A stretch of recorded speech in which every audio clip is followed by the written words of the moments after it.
The crime of murder is not unusual in this country, and nowhere is that more apparent than in Detroit. Y.B.I. appeared no closer today to finding former Kingpins president James Hoffa. The gang hired cooks to make the raw cocaine into crack. 750 murders last year was a record for Detroit, murder capital of the country. They give themselves names like the Errol Flynns and the Black Killers. Oh, you daddy, oh, you daddy, oh, you daddy in me. You are about to witness the very exciting story of a city and its people. It will be an adventure that will open new sights in familiar surroundings. It is a story of a city seeking new horizons in a resolute contest with great challenges. That city is Detroit. The city of Detroit has always been a symbol for America, a land of opportunity where hard work can earn you a happy life. But now Detroit has become the flip side of the American dream. It has become the American nightmare. The Jewish and Italian Prohibition era gangsters of Detroit were some of the most violent in the nation. The Purple Gang arose on the city's Lower East Side, Jewish gangsters getting rich off running illegal liquor across the Detroit River from Canada. They were legends in the criminal underworld of America, and their name rang bells from St. Louis to New York. They also killed 500 people, according to the police. Al Capone sent for them to help him murder 6 people in the infamous St. Valentine's Day Massacre.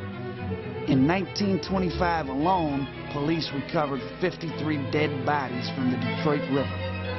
The Purple Gang was never a tightly organized criminal syndicate, but a loose confederation of predominantly Jewish gangsters, more like modern African-American criminal groups than the Italian Mafia. The last vestiges of the Purple Gang were finished when Harry Millman, feared Purple Gang assassin, was himself shot down at Boski's Deli, November 25th, 1937, on the corner of 12th Street and Hazelwood. The demise of the Purple Gang and the end of Prohibition was only a temporary respite for the Murder City. With thousands of new residents pouring into Detroit to work in the factories that were producing the planes, tanks, and bullets for World War II, tensions between black and white Detroiters dominated the streets. Poor housing conditions and high rents in the black neighborhoods along Hastings Street added fuel to the fire. When I was a kid, I remember my mother, who's from the South, you know, we used to have to cross the street when we seen white people. She would just grab my hand and just, you know, get out the white people's way because they were afraid of white folks. In June of 1943, Detroit exploded. The news that a gang of black men had raped and killed a white woman on Belle Isle quickly spread through the poor white neighborhoods just west of downtown, and on the east side, blacks armed themselves for revenge when word went out that a black mother and her baby had been thrown to their deaths off the Belle Isle Bridge by white men. Mobs formed and attacked each other up and down Woodward Avenue. Blacks were pulled off trolleys and beaten to death. A white doctor was killed when he attempted to visit one of his black patients. When it was all over, 34 people were dead, 25 of them black, 17 had been killed by the Detroit police. Later investigations showed that neither of the rumors that started the riot, the rape and murder of the white woman and the killing of the black mother and her baby, were even true. As the war years and the riot of '43 faded into memory, the U.S. auto industry boomed, and Detroit attracted more and more African Americans from the South, many of whom were able to own their own homes and live their version of the American dream. Detroit was the epitome of freedom for the United States. We won World War II. We had the industrial might. The factories were here. You didn't have to have a high school diploma. You could go and get a job that could feed your family with just, you know, you was just willing to work, and that was so plentiful.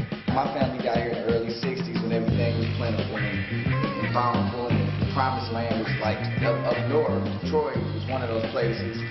They thought, you know, they could come here and make a better future for themselves.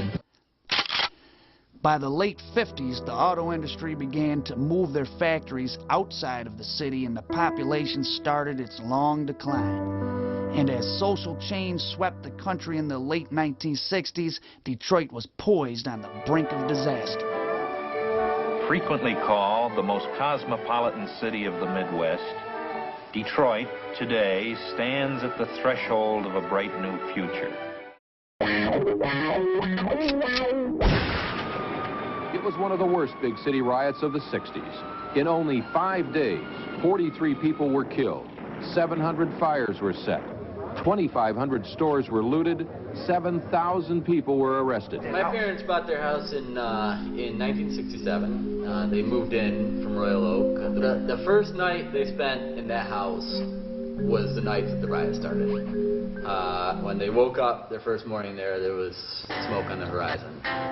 Actually, my crib is like smack dead on the corner of 12th and Calvin. The riots actually went past my house. You know what I'm saying? Literally, straight down Rosa Parks. Then Governor George Romney called out the National Guard. When I flew over Detroit Sunday afternoon, on the massive fires, it was like a battlefield. Grandmothers, both my grandmothers and my great-grandmother used to tell me all the time about the riot. My family told me that it was real bad for black people at that time. The riot was sparked by tension between black residents and white cops. It was bred by poverty, hopelessness, and despair. You know, just it had a strong impact on the people here and what we stood for and what we would die for.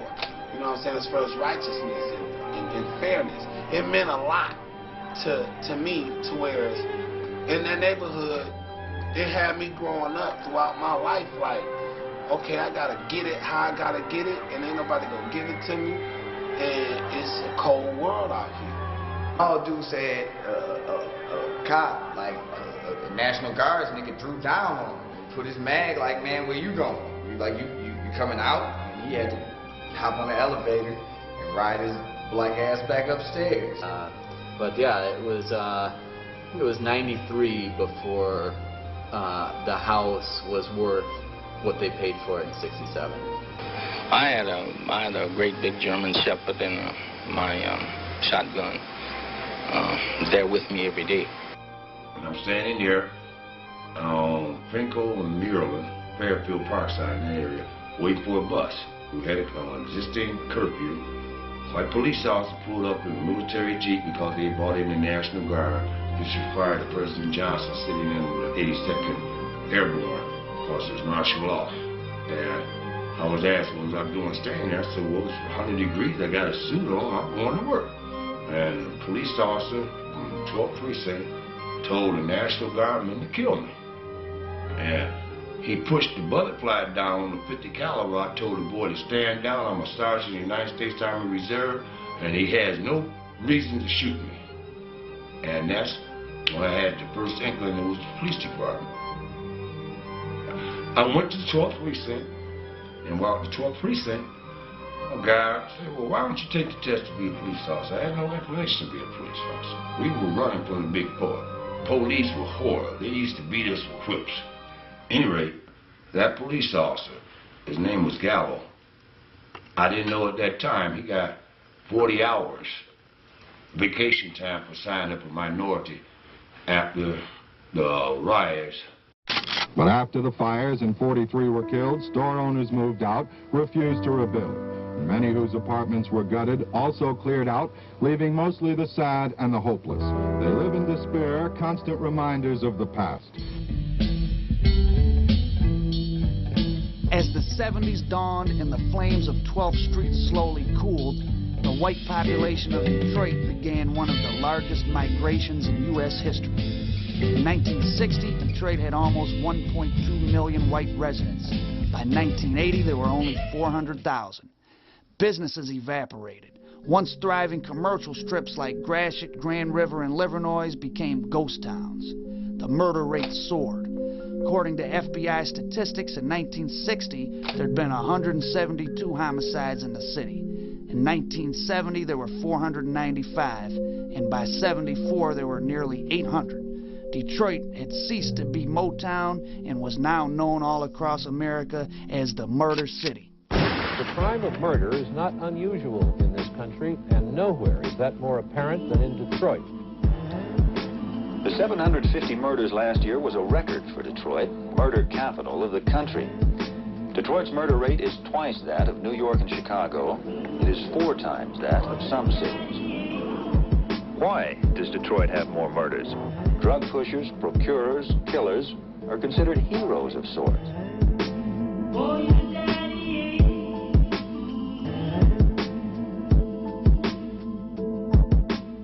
Drugs play a part in about 1/4 of the killings, but experts say just living in such miserable surroundings causes frustrations that lead to violence. And violence is common here. I get that nervous feeling.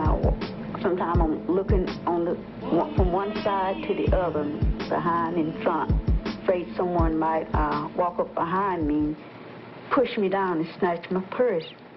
At his inauguration a few days ago, Detroit's new mayor, Coleman Young, warned criminals in no uncertain terms. I issue open warnings now to all dope pushers, to all rip-off artists, to all mothers.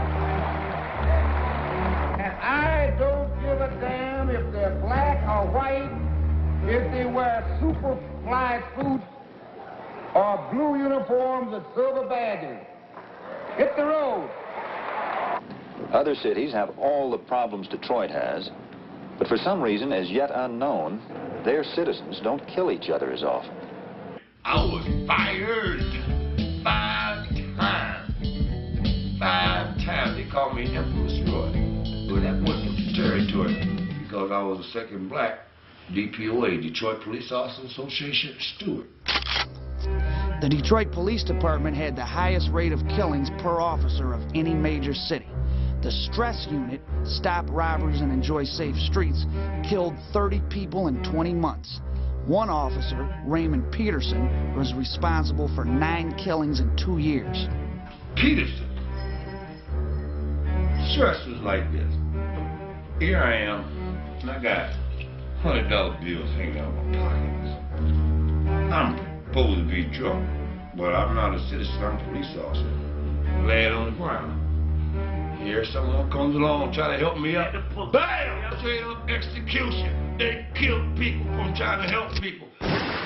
Since the unit was organized in 1971, Stress members have killed 17. One member of the unit involved in 9 of the killings was charged with second-degree murder. It was always a poor, black, depressed area that they got people killed at. And the people they were killing were black people. And guess what the reward was? I got a psychological problem. I hate niggas, and they got disability retirements from the city of Detroit. 2/3 of their salary with no pay, with no taxes. They made the racists rich. It's in the book. Stress is controversial here in Detroit. Several attorneys have started legal proceedings to try to get the unit abolished, claiming that the unit is terrorizing the community.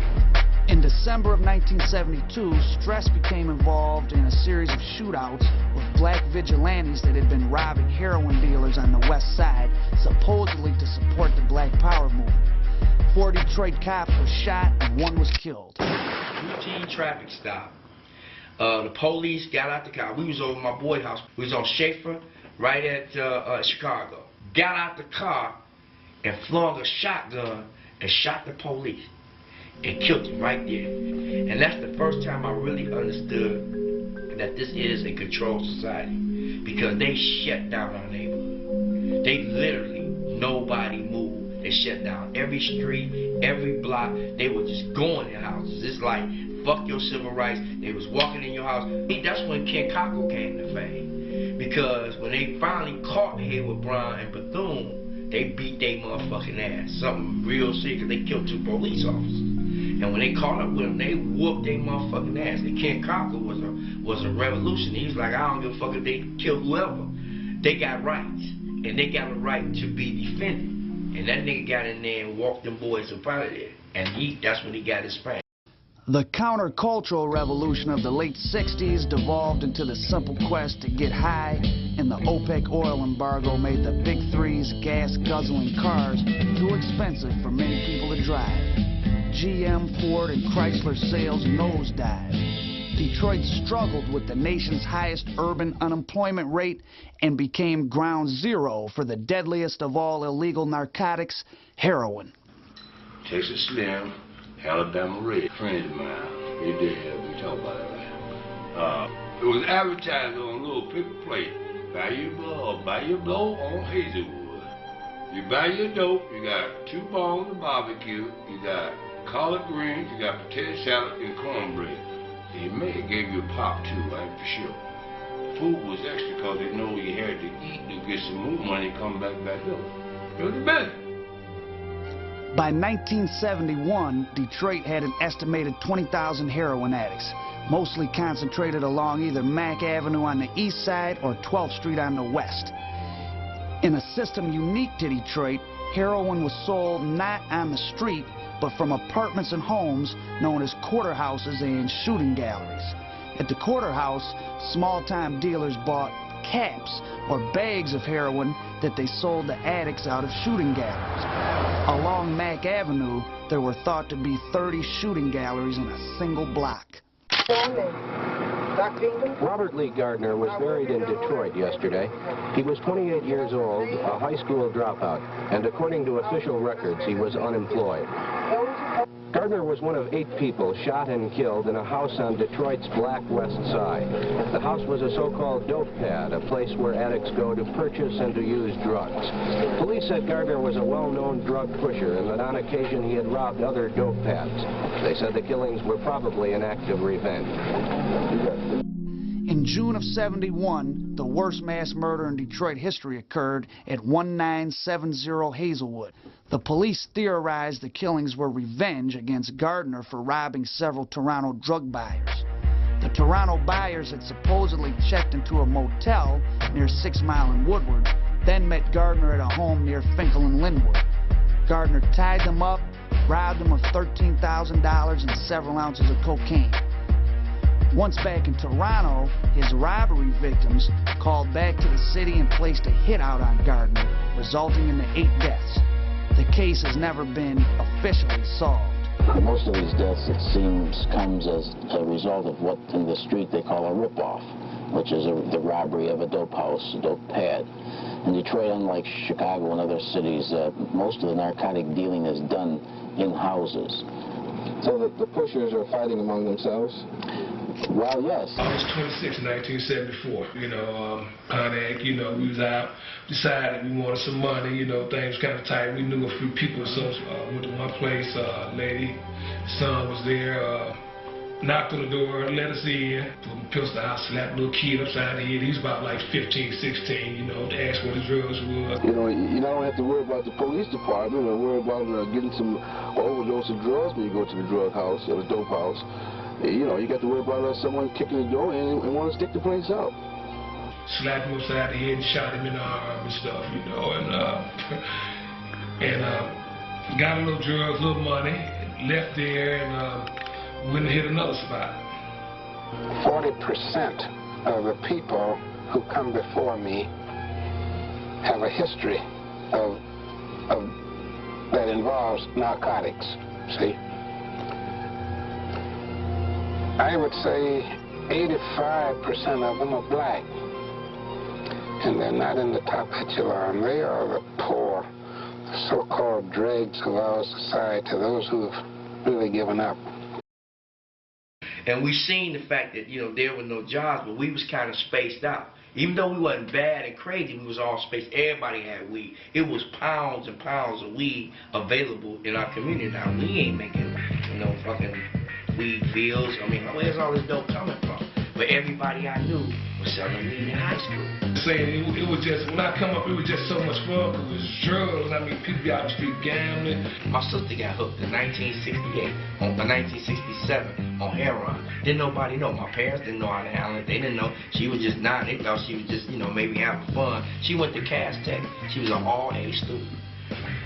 $2 Yellow Jackets was $1, mushrooms, Christmas trees, every drug that was out there back in the 70s, I had it.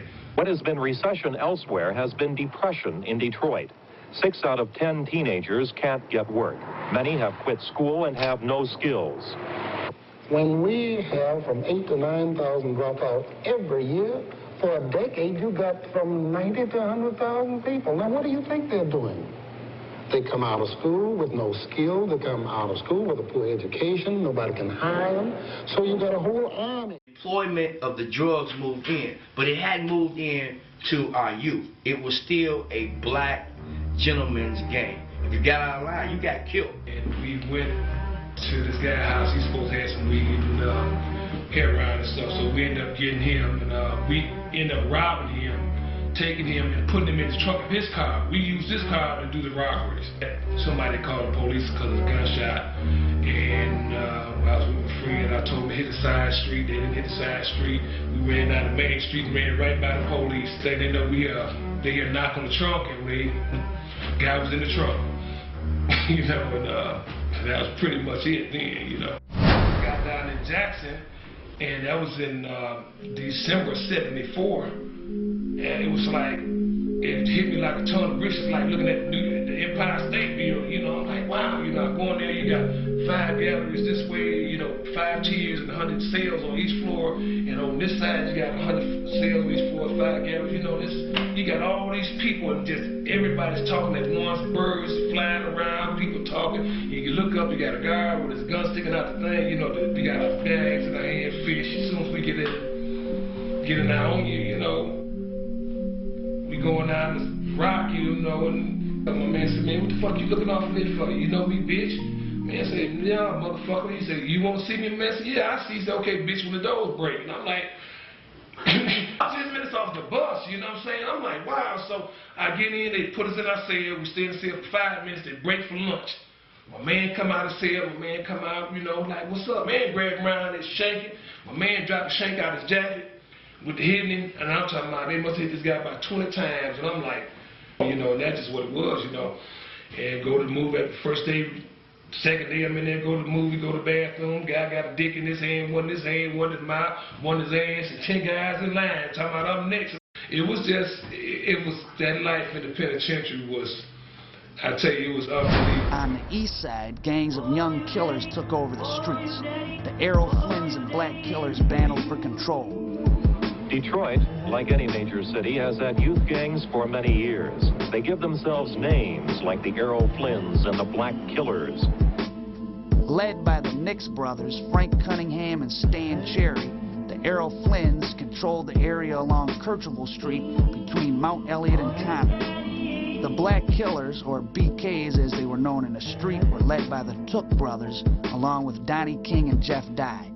Their turf was bounded by Shoemaker on the north, Mack on the south, Conner on the east, and Cadillac on the west. Detroit's city police are so busy and overworked trying to control the city's street gangs of young hoodlums that the mayor asked for help from the state police, and today he got it. The state took over patrolling of the freeways in Detroit so the city police could be relieved of that duty and give more attention to the street gangs. The other night, a young man's car had a flat tire on the freeway, and while he was fixing it, he was attacked by young hoodlums and beaten. What more fitting than that Detroit, the world's automobile capital, should hold the world's largest automobile show. Mammoth Cobo Hall, geared to conventions of every kind and size, houses all kinds of national and regional events. Last Sunday night, 150 youth gang members rioted during a rock concert in Cobo Hall, Detroit's downtown arena. They robbed and beat people and vandalized the arena. One woman was raped, 80 people were arrested.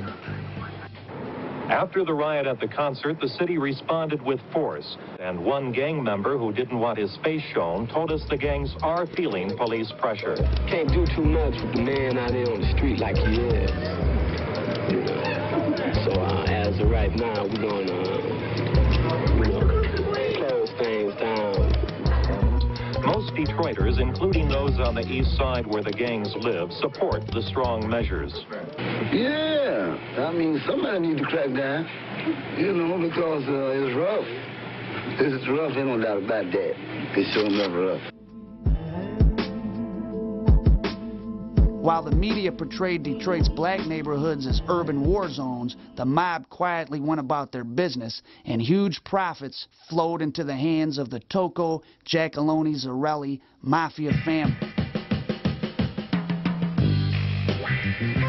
But after years of maintaining a relatively low profile, the Detroit Cosa Nostra burst onto the national scene in 1976, the summer of freedom, with the disappearance of Jimmy Hoffa, former Teamsters president and recent parolee from federal prison, where he had served time for corruption related to mob influence. Y.B.I. appeared no closer today to finding former Teamsters president James Hoffa, and in fact the family said an intimate associate is also missing. We make an appeal to anyone in the United States or the world who can help us find our father. In Miami, WTVJ reporter Kerry Millerick talked to former New Jersey Teamster boss Anthony Provenzano, one of the men the family believes Hoffa was supposed to meet last Wednesday. I have no evidence about Jimmy's whereabouts. The last time I seen Jimmy when we were both in Lewisburg Penitentiary, that was November of 1970, and I haven't seen him since. I spoke to him on one occasion. He called me up, and I spoke to Jimmy, and that was the last time I had any connection with him whatsoever. He's a very active person. He was a very dear friend of mine, is a very dear friend of mine. I feel there's no harm come upon Jimmy. Why do you think that? Because Jimmy was not the type of a guy. He didn't make no enemies. Really. Despite numerous federal investigations stretching up until the present, Jimmy Hoffa's body has never been found. Black kingpins like Harold Morton and Frank Nitty Usher dominated the drug scene, often with the help of police, as in the 10th Precinct police scandal of 1975 involving Black Police Lieutenant Frank Blount. When Harold Morton was convicted of murder for the 1977 hit on a woman he suspected would testify against him, his chief enforcer, Frank Nitty Usher, took over the organization. Frank Usher was himself convicted in the infamous triple beheading murders at the Democratic Social Club. Usher was freed on appeal in the late 1980s and, after serving federal time for drug violations, faded into obscurity. His co-defendant, Robert Baby T. Partey, continues to serve out his life sentence, and former Nitty rival Adolph Doc Holliday Powell was shotgunned to death with a glass of cognac in his hand on Joy Road in 1983, supposedly for working with the police. I said I'm drunk, boy, fresh, ripped from head to toe. Got a ratchet in my clothes, weigh the same as a bow. February 11th, 1978, convicted murderer Milton Butch Jones is released from prison. He immediately reconnects with his old friends Raymond Peoples and Mark Marshall. Together, they form a plan to take over the heroin business on the West Side. And at that moment, a monster was born, the Young Boys Incorporated. Just like I was locked up. Bush Jones, the guys from Detroit, they Papa Dupree. Well, this was always all right, you know, he was all right in there, but you know, to see him in there, you'd have never thought he was the type of guy that'd get out here and be who he was. You'd have never. At 10, I remember there were just guys on my block, guys that I loved, guys that loved me.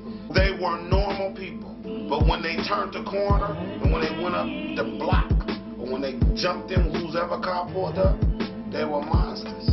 Some reports say the ring's first distribution point was at Puritan and Prairie, but operations soon centered around Dexter Avenue. I remember how niggas used to get recruited, you know what I'm saying, back in the day, man. You know what I mean? Remember niggas used to walk up to niggas, man, slap niggas with lots of money, man, make it rain right on them, say, nigga, roll for me. You know what I'm saying? You know what I mean? That's how some of the young boys used to recruit niggas, you know what I'm saying? Flat out, you know what I mean? Be at the festival, nigga walk past you, looking at the pattern up the tens, campaign hats and shit. You 12 years old, 11 years old. Fuck you gonna do? Nigga throw a knot at you like, nigga, that's yours, nigga, roll for me. You like, alright. You know what I'm saying? Quick, fast, and in a hurry. I remember niggas sitting in the joint making $400 a week. That was a lot of money back in the day for a little nigga, you know what I'm saying? Nigga 13, 14 years old, sitting up in spots, you know what I'm saying?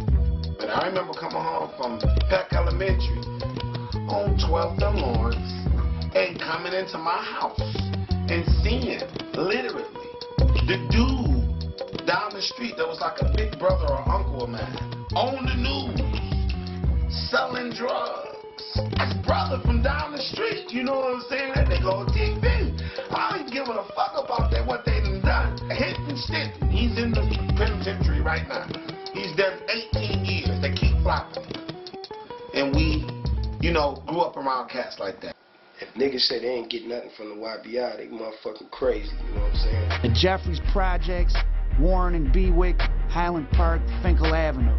Y.B.I. strongholds covered the city, and rivals such as the Pony Down crew were targeted by the young boys' hit squad known as the A-Team. Free heroin with the name Freak of the Week stamped on it was given away on playgrounds. The Brewster Projects, formerly famous as the home of Diana Ross and other Motown greats, produced over $10,000 a day in heroin sales for the Y.B.I. by 1981. You know, the Young Boys had came up, but the Young Boys was a heroin thing. That was a project, social type network, niggas in the project. You either had to be in the Brewsters or the Jeffries, and if you wasn't born and raised in there, you couldn't bring no dope up in there. But when 17-year-old young boy Kerry Goins gunned down an undercover cop on Woodward in Philadelphia, federal agents and the Detroit police began to tighten the noose around the gang. Butch Jones served over a decade in federal prison and was later released, only to be re-indicted in 2001 for numerous homicides. He is currently in federal prison fighting the death penalty for drug murders. I got a call from the joint, man. They flew me a kite from the joint, you know what I mean? Reno, 21 to 20 years, much love to my brother, you know what I mean? Kurt McGirt, yeah, you know what I'm saying? Y.B.I.'s finest, you know what I'm saying, reached out to me. Yo, man, why don't you let the world know what's up with you, man, you know what I'm saying? Because I guarantee they're going to be blessed. Let them know who you is, bro. I'm McGirt, man. The legend of all time. Y.B.I.'s finest, nigga. Y.B.I.'s finest, baby. I grew up now, you know? Yeah, I know, bro, I know. No more. Don't even make guys like me no more. All right, man. Don't crack nobody head before you leave, man. No, I've been chilling, man. I've been, you know, doing what I'm supposed to be doing, you know. They still mad at me from years ago. Right. I ain't been off into no stupid stuff, man. Right. They just, you know, all this stuff against me from back then. Right. You know? Right. They don't know how to look at it in a different point of view, you know? And we bumped into Kurt McGirt in prison. Not for long, but he came to Mesquite. It caused a stir because of his reputation. But Kurt McGirt he humble. He you know what I'm saying? Because you gotta realize motherfucker in prison trying to go home. His fame don't mean shit to him because it's not getting him home. Him motherfuckers saying, oh, Kurt McGirt, this Kurt McGirt, that, all shit out here in the motherfucking society, they ain't doing shit for Kurt McGirt. Because Kurt McGirt, they're starving like a motherfucker. And all you niggas saying that nigga Kurt McGirt, send him some money. While the FBI estimates more than 60 murders at the hands of the Young Boys Incorporated, their true body count may never be known. But one thing is certain, the ghost of the Young Boys Incorporated hovers over the city of Detroit to this day. I know a few of them from jail, and you know, these motherfuckers is like, Y.B.I. is still alive to them because they Y.B.I., they in prison. It ain't gonna never change. They not, Y.B.I. ain't just the newer young guys. Every time some young niggas come in, they the new Y.B.I. Bushrod is still Bushrod. James Earl Butler is still James Earl Butler. Chroma still Chroma. The change came with a Max Julien jacket. Max Julien was a little fur collar. And then they had them $100 Nikes and Jordans. And the pro couldn't get enough. And once you put a gun in somebody's hand so I could do that, you can't take that gun with you. The hoods are taking over the school. Guns, knives. It's a situation of constant terror and constant anxiety, and students are getting killed outside schools. Intruders are coming in, running through schools, assaulting people. There's a constant level of tension. Detroit's public schools began to resemble prisons more than places to learn, and all the problems of the street, drugs, robbery, and even murder, welcomed themselves into the corridors of the city's schools.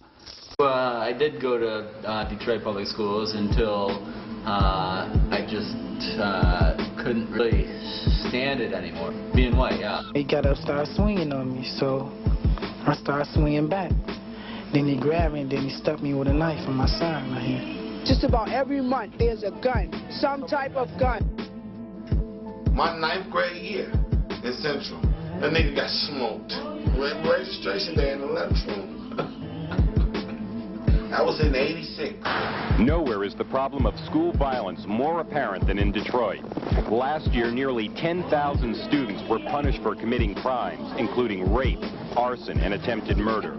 School officials say violent crime is up again this year. The victims, students and teachers. At the end of the class period, he struck me from behind with a chair and knocked me unconscious.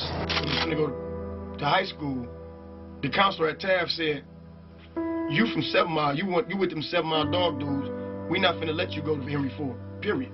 We're gonna send you to this new school, and it's called High School Redirection." It was on McGraw and 24th. I'm from nowhere near that area, because now my problems is, motherfucker, you not from over here, and I'm trying to slang little drugs in my own little neighborhood, so when I go to school, I'm tough. I'm the shit, fuck y'all, I'm getting money too, but at that time, when we was going to high school, dudes was getting real money. Young motherfuckers coming to school on gold rims and motherfuckers had dogs and meat stick out like this, flatbed lowriders, and motherfuckers was banging. So I'm seeing all this shit, and I'm like, damn, I'm coming to school with motherfucking dope man running nights on. What the fuck am I supposed to do? Young people, particularly minorities, either 60% of them can't even get jobs, even if they're good, go through school, etc. They're going to become turned off. They're going to become alienated. And I just turned around like that. Next thing I know, I got hit with a 45. Violent children come to school. Those violent children are the product of a violent culture. Detroit teachers say at just one school, 16 guns have been confiscated from students so far this year. If they were to check lockers, you'd come across with a big arsenal. It's just a fact of life. Charmaine Jones and Tommy Henderson used to fear being ripped off or injured at Mumford High, one of the toughest schools in Detroit.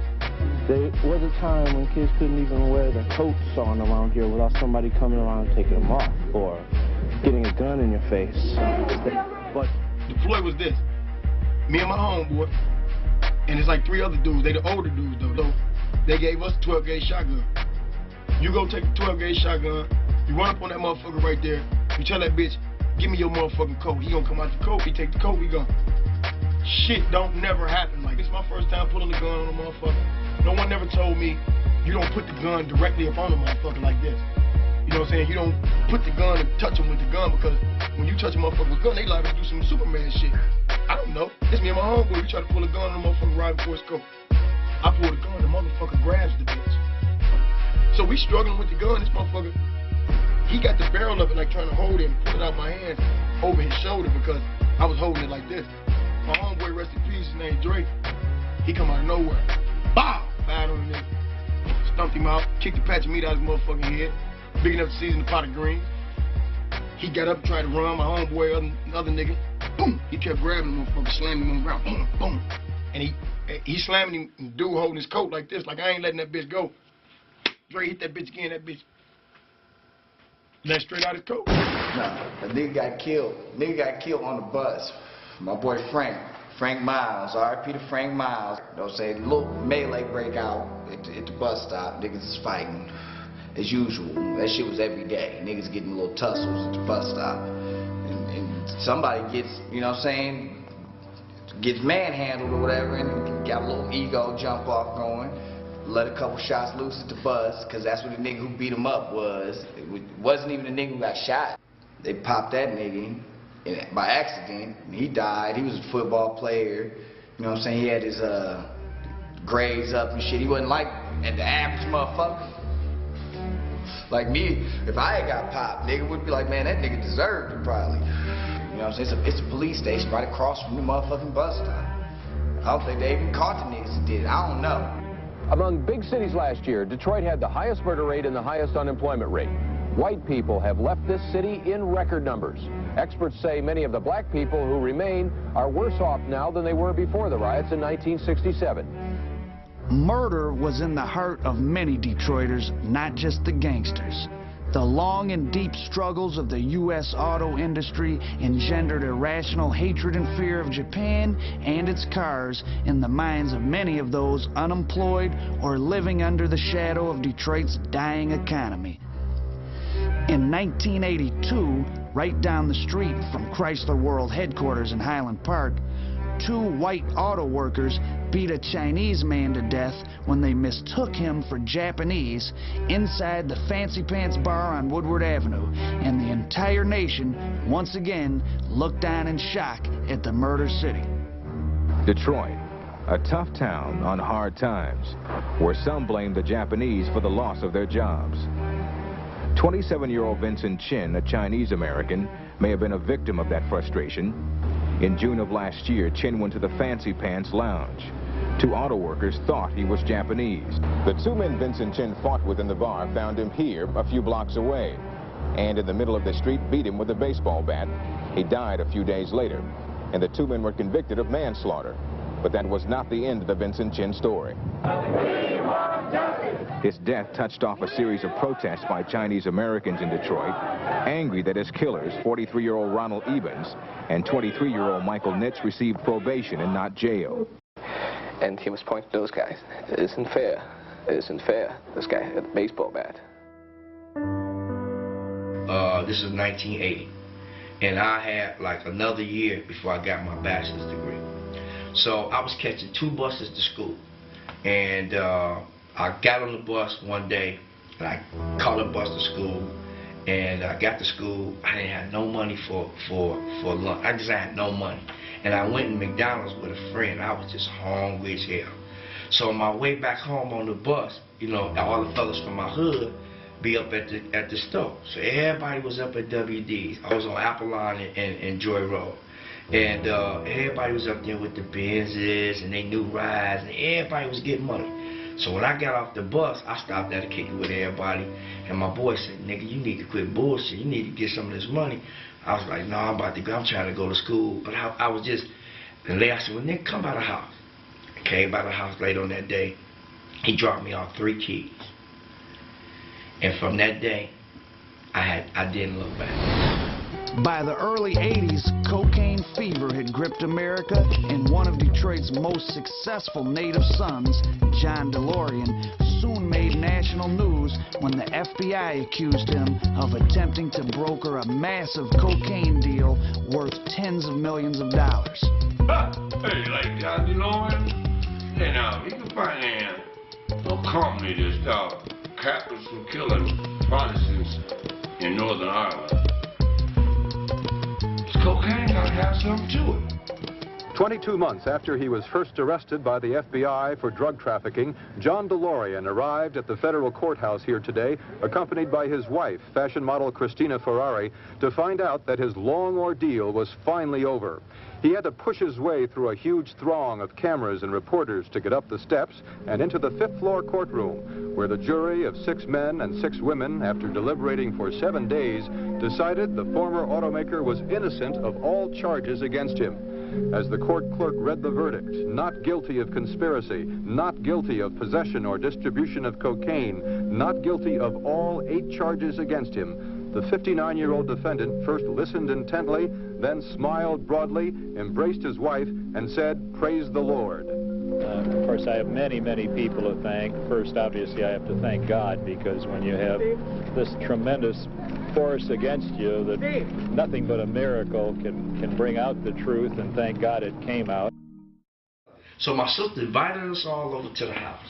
She said, I got some, we're going to have some fun. She had this big old, maybe a ½ ounce of cocaine. And it was like a laboratory process, man. You had to cook the shit, lay it out in the foil. And I was like, damn, man, we got to do all that. Get it out. Boy, when she got through, she put it in the little, sprinkled it in the little pipe, and she passed it all around to all of us.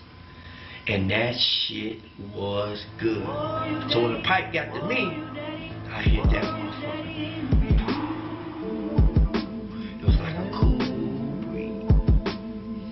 Now she done introduced all my other cousins to this shit. And we were family oriented. Everything we did, like I said, we come out the 60s, it was family oriented. So we all got hooked as a family. So the shit was just really something. It was like you was going, man, we really got dressed up to go get high. sharp. I was in that motherfucking shop, little dick hat band. Had on my motherfucking gators, sitting up in that motherfucking shop, waiting on the pipe to go around the circle. If your aura didn't change, now these niggas done got sophisticated. It's like, my sister would just walk around and the way she just dropped the sprinkles in your pipe, you felt like, wow, I've arrived. Police officer, search warrant! With the rise of cocaine and crack in the 1980s and the downfall of the Y.B.I, a new set of drug kingpins stepped on the scene. There was the Best Friends, made up of Demetrius Holloway, Richard Maserati Rick Carter, and the teenage drug sensation white boy Rick Worsham, who worked with Johnny Curry to flood the east side with cheap cocaine. In many places, the crack trade has transformed small-time hoodlums into big-time entrepreneurs. Among the most remarkable examples is the notorious Chambers Brothers gang of Detroit. Billy Joe, 26, Otis, 20, Willie, 34, and the ringleader, Larry, 38, were recently convicted of operating a crack cocaine empire that employed hundreds of people. The gang hired cooks to make the raw cocaine into crack rocks. They had couriers to deliver the drugs to gang salesmen at more than 500 crack houses. They used violence and intimidation to discourage competitors and to keep gang members in line. Should we throw these ones away, man, since we got $500,000? Well, I tell you what we can do. We can give it to the poor. That's exactly what I say, too. We'll just donate those to the poor. Convicted drug supplier Art Derrick claims that Maserati Rick once bought 14 kilos of cocaine for cooking into crack in a single day, and the Best Friends, led by Rockin' Reggie's hit team, were suspected of over 80 murders in Detroit. I bought the first packet of dope from Maserati, and that's how me and him got cool. He just had started off, he was selling heroin, and I bought a couple bags of dope from him when I was home just to keep throwing him a plate. Not that I know he was going to, for the next year, be that guy, be that street nigga, be really on the streets doing it big. But, you know, it went so fast. That's when everybody else was catching hell. Detroit was thriving because we had that underground economy. And it was lucrative. I mean, when I say lucrative, everybody had it. I mean, when I first got into that business, you had to go to New York to get what you needed. And then when he looked up, shit, everything was right here. You had, I mean, people were going to New York 3 or 4 times a week to get what they needed. Then that turned around, shit, it was right here in your backyard. We spent one night with the sheriff's narcotics squad raiding crack houses. Get out! Down on the ground, now, hands out! At one, a couple arrived so desperate for drugs, they ignored the police cars in front and came in anyway. You always that stupid or you just work at it hard? At another house, the suspects included a mother of 3, pregnant with her 4th. But Detroit's cops are overwhelmed by what has become a $1 billion-a-year business here. In fact, some black community leaders told us that the drug industry is now the biggest employer of young black men in Detroit. Do you understand your right? When I was coming down the stairs, he was talking about, didn't ask you not to be over no more. And I looked at him, he looked at me, and I just raised up. I ran it behind him and lit his ass up. You know, tried to kill that motherfucker. Shot him about 6 times. God was with him. It seemed to me that from what I knew about the old gangs of Al Capone, that there was most often a reason for people being hurt, maimed, or killed. Here, if they're in the wrong place at the wrong time, that can be enough reason in and of itself. Maserati Rick was shot at his car wash in 1989 on West 7 Mile, and the assassin, suspected to be Lodrick Hitman Parker, finished up the job by shooting Maserati Rick dead while he lay in his hospital bed in Detroit. The crack trade was so out of control that vigilantes began burning down crack houses and no jury would convict them. Perry Kent and Angelo Butch Parisi torched a suspected crack house last year. They say when they complained about drug dealing in their neighborhood, police failed to act.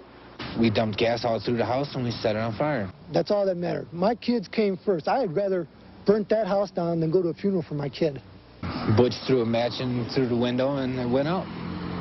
We just sat back and watched it burn. A Detroit jury decided Kent and Parisi were victims, not criminals, and recently cleared them of arson charges. If the cops ain't coming, get your lighter out. Until recently, this was an active Detroit crack house. In the middle of the night, someone set it on fire. Inside, firefighters found the bodies of 2 women trapped and killed by the blaze.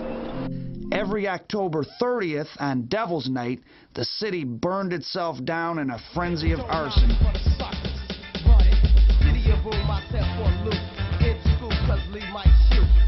Detroit is engulfed in an orgy of arson. It's a holiday tradition, sort of like a mean-spirited Mardi Gras. We were just sitting there watching TV, and all of a sudden there was a burst of flame, and that was it. John Holden lived here for 31 years. It was gone in minutes. There were hundreds of fires like this during Devil's Night. It's hell here on Devil's Night. In 1992, Demetrius Holloway was gunned down in a brazen, broad daylight assassination in downtown Clothier, the Broadway. He had $14,000 in cash and a .32 caliber pistol in his pocket. His death brought the era of the crack kingpins to a close.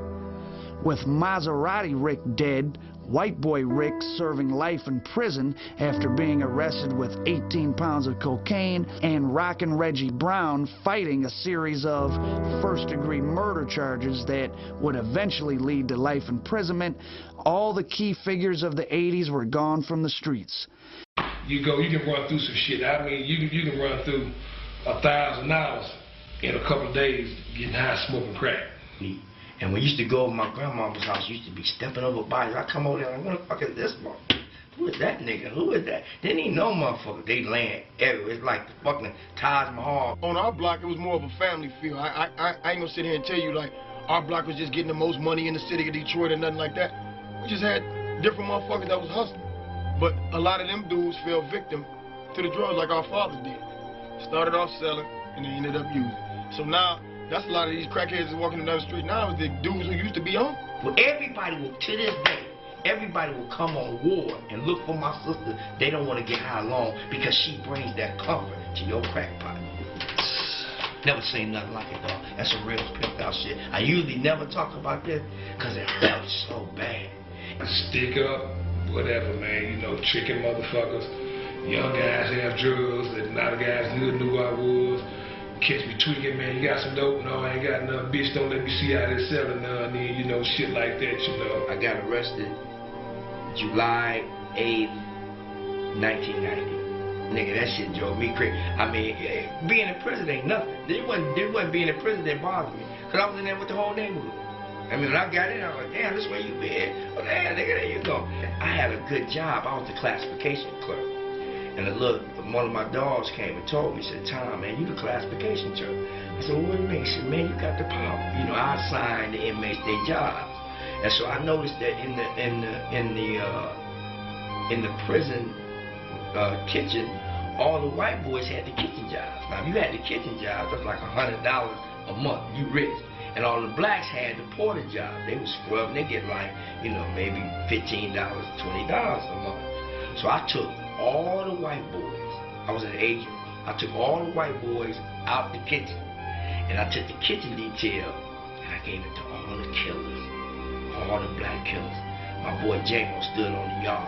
He said, any motherfucker fuck with Tom, they gonna have to come holler at my motherfucking ass. Nigga been down 25 years, they ain't had no family, now slinging cigarettes every month. You know, you gotta learn to survive in that system. And I promised the Lord, I said, look, God, if you let me up out of here, you ain't got to never worry about me coming back. At the time, we thought we was really doing something. And what was it all for?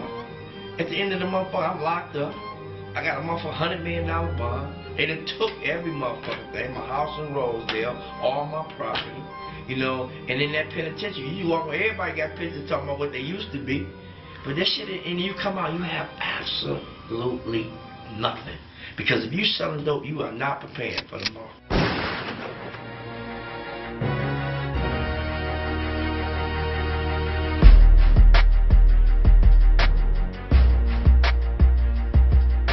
Detroit is armed and dangerous. There are an estimated 1.2 million guns here, more guns than there are people. This 22 automatic, I keep that one under my pillow with me. Along with his .22, Art Sims owns a 9mm automatic pistol, an assault rifle, and a sawed-off shotgun. He lives in one of Detroit's better neighborhoods. 5 streets down, you got crack dealers, and you got people breaking in. They come down here, they see nice houses, they see nice things, and they want to break in. So, I got to protect myself from them. You're prepared to use those? Yeah, at all times. Even cultural icons and civil rights heroes were not safe in Detroit. For almost 40 years, Rosa Parks has been a symbol of dignity and strength in the civil rights struggle. Last night, however, she became another crime statistic when a man who reeked of alcohol broke into her Detroit home and demanded money. He said, "You're going to make me hurt you if you don't give it all to me." And of course, that's when he started pushing me around and hitting me. There emerged some of our people in such mental condition that they were hurt and robbed, and an older person as I am. First time I got robbed and carjacked, I was in my sister's Nissan 240. I wanted to get a little bag of weed. I went on Broad Street, Burlington. And then this nigga is coming out of the field, because it was a vacant lot right next to the spot. The nigga coming out of the field with a mag. And he running up to me like, "Nigga, you know what time it is." So my knees just give out. "Do your thing." So he snatched my chain, took my weed. It's called carjacking, stealing a car from its driver at gunpoint, and it's become a serious problem in most major cities. Hardest hit, it appears, is Detroit, where there were at least 13 carjackings this weekend alone. Specialist Anthony Riggs, age 22, got 2 weeks leave to visit his wife in Detroit. Early this morning, as Specialist Riggs loaded his wife's belongings into a moving van, he was shot dead by an unknown enemy, an apparent victim of urban warfare. I said ain't no way to live. It's hard. That's the second person yesterday that I know that got killed, shot and killed on the street. So far this year, 128 people have been murdered in Detroit. 125 were killed in action during Desert Storm. Specialist Riggs had been safer in Saudi Arabia. In the month of August alone, there were more than 50 carjackings in the Detroit suburbs and a whopping 325 in the city. He said to Ruthie to get out the truck. "I want your truck, bitch." And then he just started shooting. When it was over, Arlene Harris's friend Ruth Wall was dead. Police cannot be on every corner. So Detroit drivers are carrying guns, purchasing security systems, and hoping this random crime does not hit them like it hit Ruth Wall. The suburban people see this on TV and they think, wow, we better not go near Greektown because that's downtown Detroit. He was 16. His name is Nathan Lamar Wilson. Rest in peace, that's my cousin. This is on Wisconsin and Grand River, west side. My cousin skipped school. They went over there, they got to playing with a gun, the gun went off and popped him in the head. I ain't mean to say it like that, but that's what happened. But instead of these niggas being real, these niggas, when the police come, they say he committed suicide. Now you got the family ready to murder you. What the fuck you mean? I just saw that nigga this morning, and now you gonna tell me this nigga murdered himself? Bitch, get the fuck on. That's my people. You niggas killed that nigga. I still got the article in my motherfucking photo album, nigga, from the joint. And the article was talking about how in that year, 93, how many motherfucking 16-year-olds was getting murdered in Detroit. I was fucking around on like 7 Mile and Fleming in the hood where shit, niggas, it's a lot of traffic over there. Niggas will come by and stop through and pick up a little something. So I was over there fucking with niggas. Little did I know, them niggas had beef with some niggas couple hoods over. Niggas came through and lit that bitch up, and I happened to be the nigga to get hit. And always good when you're out here running around, man, keep a little something on deck, man, you know what I'm saying? The Glock 40, man, matter of fact, with the beam on that bitch, man, you know what I'm saying? It's got the beam on that bitch if a nigga really want it. But niggas don't want it around here with me, man.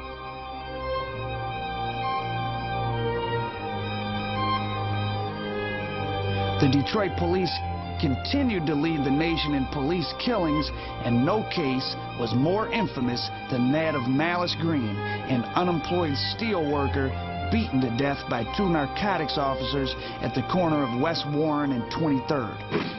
It was high drama in the Detroit courtroom as 2 juries, predominantly black, and a black judge, announced their verdicts in the trials of 3 white police officers, Larry Nevers and Walter Budson, charged with murdering Malice Green, and Robert Lesnow, charged with assault, the night Green was beaten to death outside a crack house.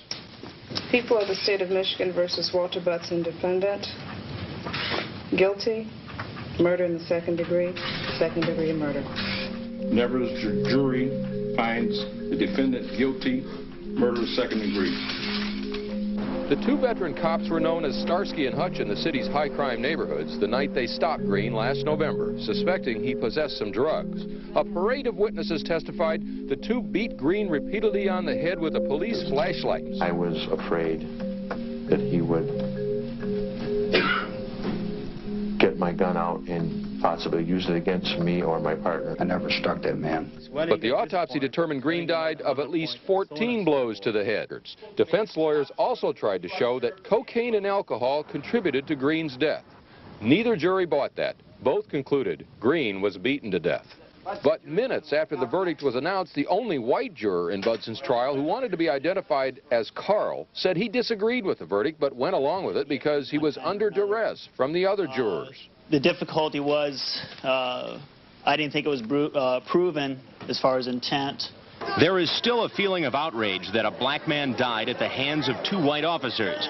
Many this afternoon were angry Nevers and Budson are out on bond until sentencing. A local minister was trying to keep the situation from boiling over. What are we going to accomplish by burning up, blowing up police cars? That don't make any sense.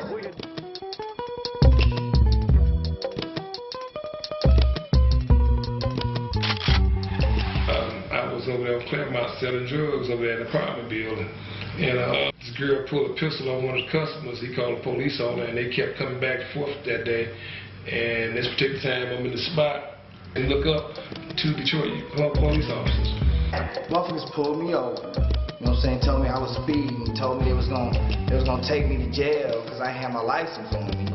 Fucking niggas pulled me over and then ran my pockets, took my sack. I had some weed, a little bit of weed. They ain't dump it out either. They took that shit. Emptied my chain, my ring, my fucking bracelet, and you know what I'm saying, because the hook will kill you around this bitch. I had a jacket over there, I had about $1,000 and about an ounce of dope in it. So you know we got you, don't you, motherfucker?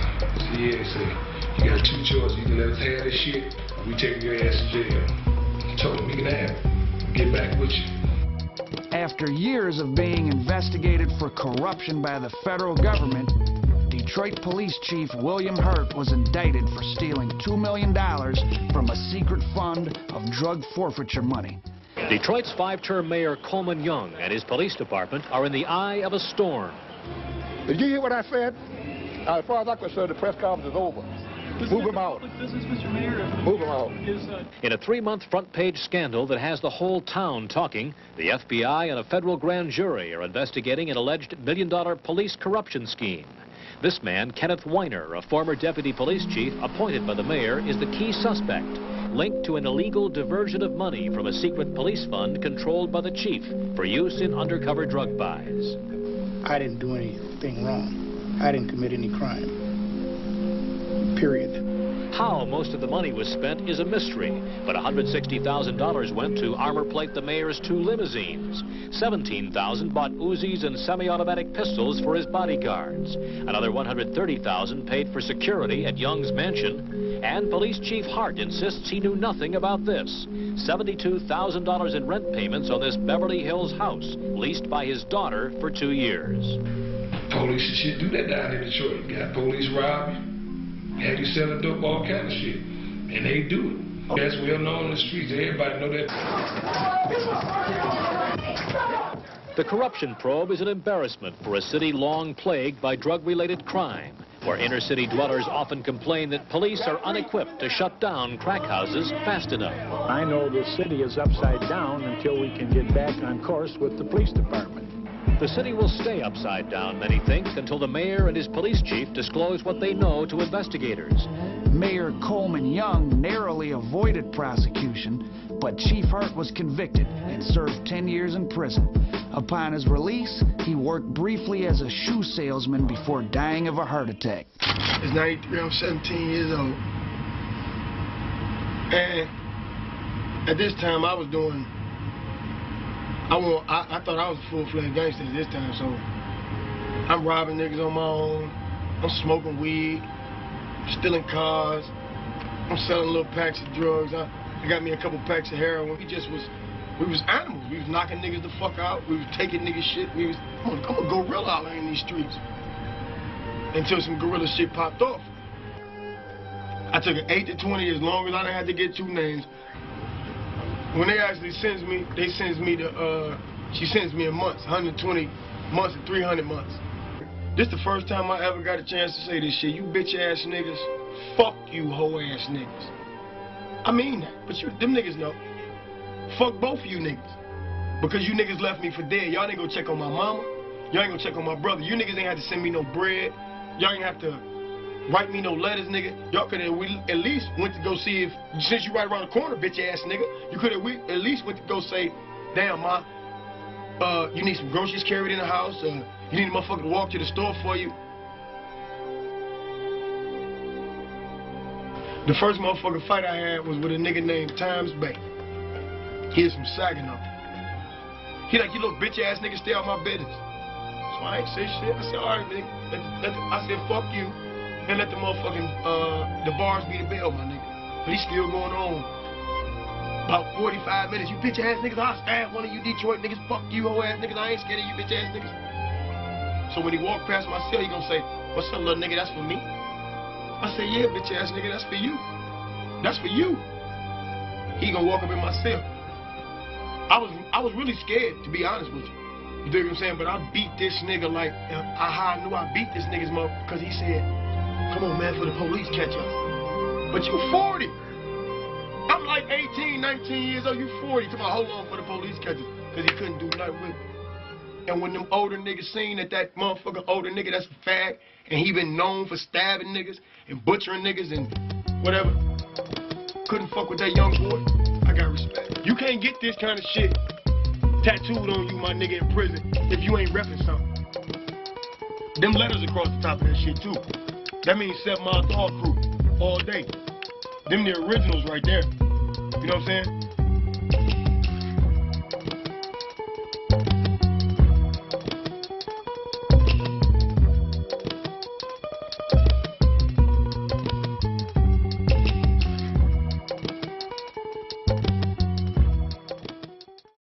You know, you always told when you were young, if you're not part of the solution, you're part of the problem. July 27th, we were both sitting up in my apartment. He was making this conversation with me. I'm not too closely paying attention. Then I look over, it's around me with the knife. It stabs me right below my sternum. I roll off the couch, I stand up on my feet. He comes and grabs me and says, nigga, where that money at? Nigga, where that money at? Where that money at? I know you got some money. He's gonna kill me. I make it to my stairwell. I grab to the edge of the door jamb. I launch myself down the stairs. And I ran across the street.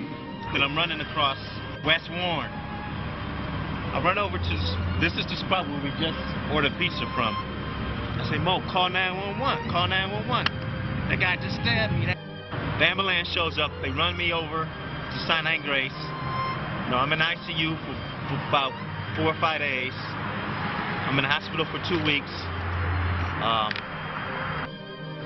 So the police officer come in, he says, do you know who did this? I said, yeah, his name is Terrence Dwayne Mitchell. He stays at 8303 Vaughn. He still hasn't been caught.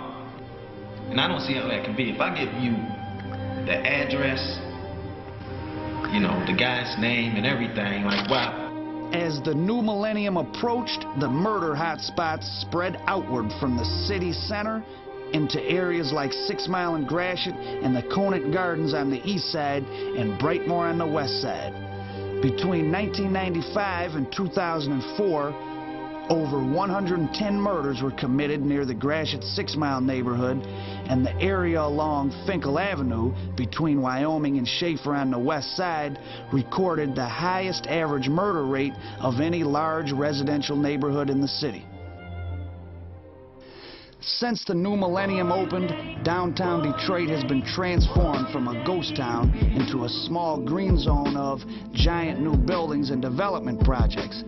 Many of the new buildings sit vacant and the city infrastructure is crumbling.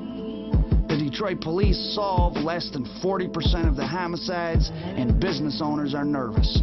This is a club called Cliff Bells. It was an old supper club from the 30s. The more you have here, the more vulnerable you are.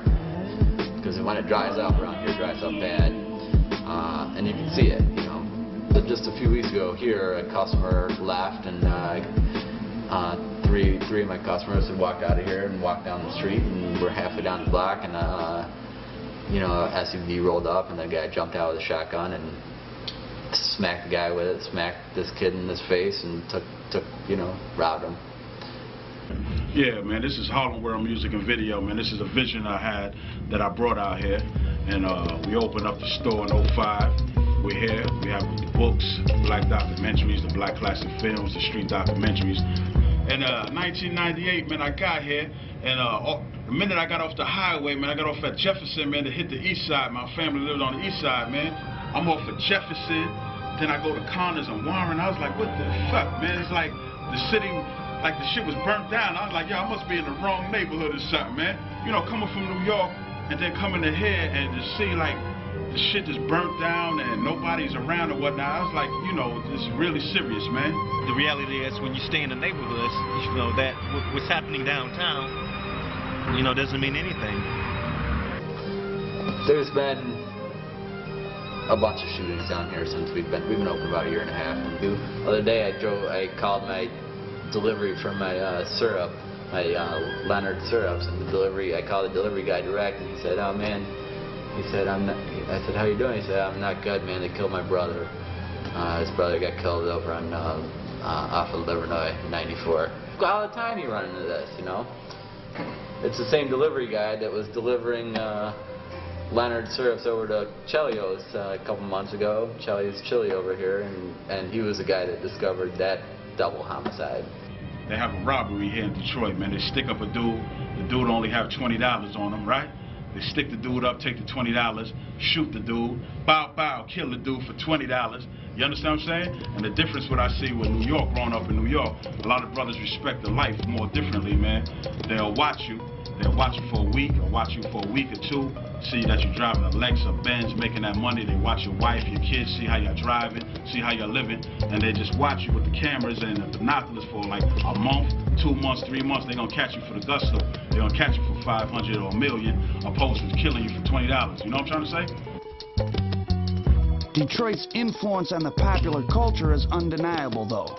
The image of the rapper as drug kingpin or dope man, so popular now in the music industry, was born in Detroit. Federal drug officials have some new information for the war on drugs tonight. They know now that appearances can be deceiving. Drug agents followed a car from Michigan into Toledo today. It fit a profile used to catch drug dealers. Toledo police searched the white Cadillac and its contents on I-75, but didn't find any drugs or guns or money. What they did find were 3 members of a Detroit rap group en route to a gig in Cincinnati. The rap group's name, Detroit's Most Wanted. A-P-B. Yeah. Yeah. Come on. Run it. EMF niggas came down to the A. You thought they left that Detroit shit in the D? Nigga, cut it out. You know what it is, nigga. Ain't nobody talking about making it rain till they saw niggas up in the club making it rain. And 9 times out of 10, you go ask the niggas where they from, they say Detroit. In 2006, the Black Mafia family, characterized by the FBI as the largest African-American drug ring in the United States, was indicted in 11 different states. The 2 ringleaders, Demetrius Big Meech Flannery and Terrence Southwest T. Flannery, hail from southwest Detroit and the downriver area of River Rouge and Ecorse. And like in New York, You might see a Maybach, the Benz, the Beamers and all that. It might be a dude that's corporate, man, that left the streets and start obtaining all of those things, right? But in Detroit, I see the Maybachs, the Beamers, and the Benz, and it might be a dude from the streets, and that's how they get down. That's the big difference from New York to Detroit and whatnot, man. I'm driving down Greenfield on the block. A dude might pull up on me in a Maybach, and he's not corporate. You know what I'm saying? And that shit is gangster. Nigga, Detroit breed is hustling. That's what we produce. Niggas get money. The niggas might go to different states and get money there, but it's Detroit niggas spread throughout this country, nigga, that's just running shit. Cause that's how we was bred. When we was born, when we grow up, when we live, all that shit is just ingrained. And then I look around, I see the dudes wearing minks, full-length minks.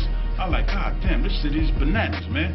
But that's the whole difference between the difference from New York to Detroit, man. They got a lot of, Detroit baller shit out here, man, and we respect that, man.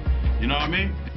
The Black Mafia family, or BMF as they were known in the streets, dominated the Atlanta rap scene and created the Make It Rain slang term for tossing large amounts of money in the air in nightclubs to symbolize their limitless wealth.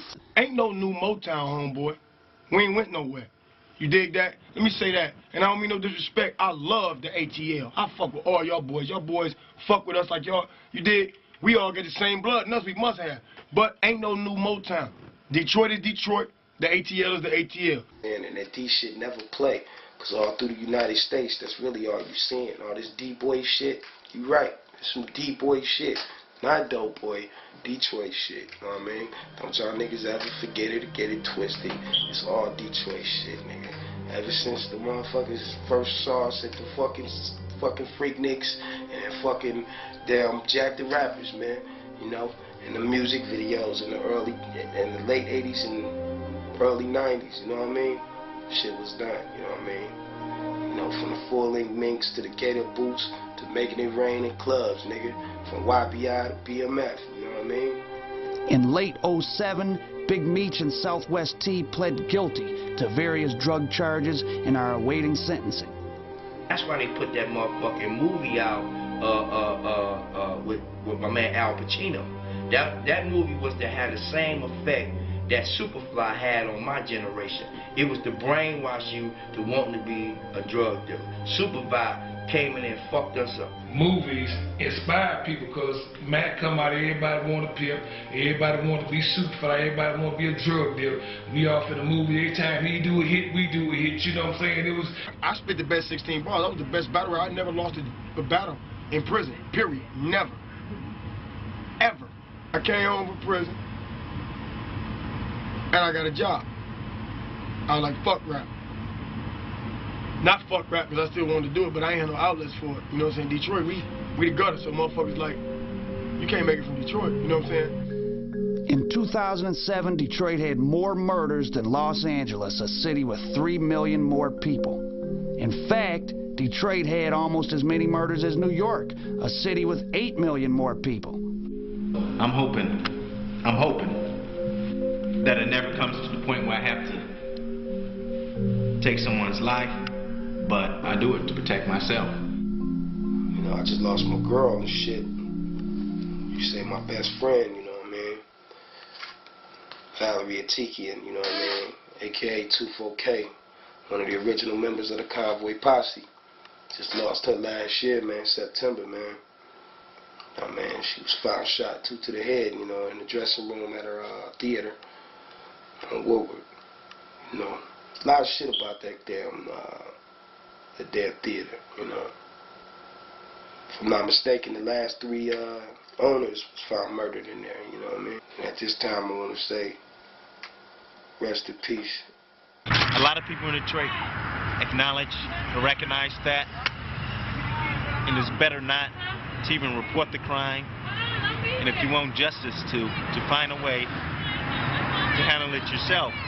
Like, honestly, I feel like I should have taken the law into my own hands. That, you know, the factory workers, like all the people that got stuff were factory workers from the 70s, the 80s, and the 60s. Those are the people that have something. If you weren't in the factory during that time and accumulated things between that time and now, not today, It's even not even about it. These people don't want to own shit. They don't want to do shit, you understand? They have a whole different concept as of raising their kids and stuff. And nobody seems to have a solution to what was going on. And then we built all these motherfucking mega churches all around the city, $30, $40 million, while people's lights and gas is getting cut off right down the block. We fucked up. We confused. You know, there's no leadership. How can you build a $30 million church in a neighborhood that's worth 10 cents? And when what you need with a $30 million church, when people are suffering and can't feed their families right down the street from you, who are you worshiping? What God is this? In the national media, interest in Detroit as a symbol of America's dark side has waned, as the city is now so socially and economically isolated from the mainstream that, for the average American, death in Detroit is every bit as distant as famine in Africa or war in Afghanistan. What the future holds for Detroit is uncertain, but one thing will always be true: Detroit is the murder city. Well, I like telling people I'm from Detroit. They can't believe it when you go somewhere and and tell them that. They're people are very interested in what's going on here. At the same time, I don't want to get killed.